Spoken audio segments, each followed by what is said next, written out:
কখনো কখনো সাধারণ কিছু রান্নাও বিশেষ কিছু রান্নাকে হার মানিয়ে যায়।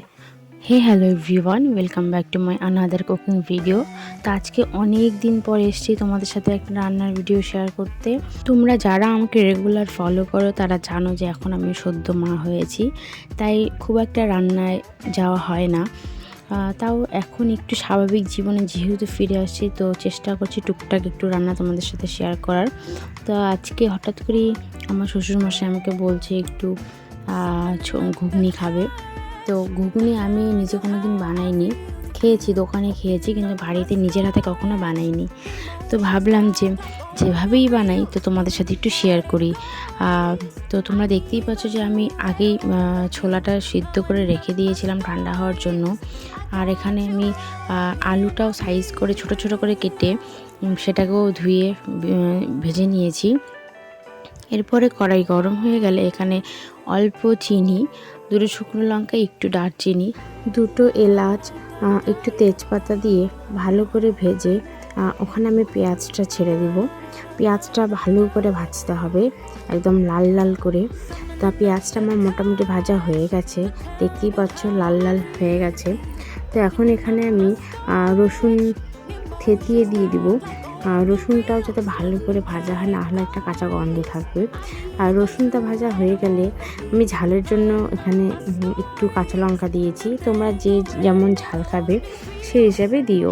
এরপরে আমি এখানে আগের থেকে বেটে রাখা আদা, রসুন, জিরে দিয়ে দিলাম। এবার মশলাটাকে ভালো করে ভাজতে হবে, কোনো কাঁচা গন্ধ যেন না থাকে।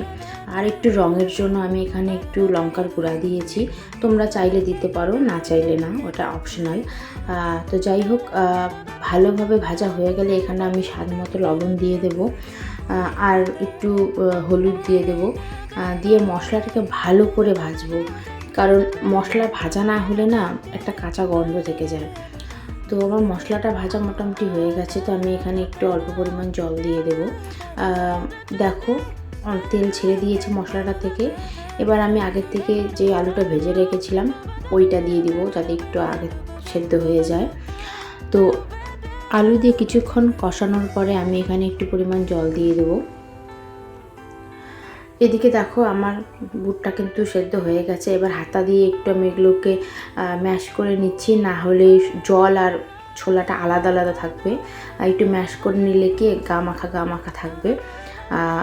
তো তারপরে আমি এখানে মশলাটা পুরো কষানো হয়ে গেলে পরে যা বুট ছিল সম্পূর্ণটা দিয়ে দেব। এবার এটাকে আমার হতে দিতে হবে কিছুক্ষণ। তো বুটটা দিয়ে দেওয়ার পরে ভালোভাবে কিন্তু কিছুক্ষণ সেদ্ধ করতে হবে, কারণ যদি প্রপার সেদ্ধ না হয় তাহলে কিন্তু ভালো লাগবে না। আর এখানে যাতে ঝোলটা একটু গাঢ় হয় তাই জন্য আমি কিছু আলু গালিয়ে দিলাম। আর এখানে একটু ফ্লেভারের জন্য ঘি দিয়েছি। তোমরা যারা ঘি পছন্দ করো তারা অবশ্যই দেবে, যারা ঘি পছন্দ করো না তারা না দিলেও হবে, কিন্তু দিলেই আমার মনে হয় ভালো হবে।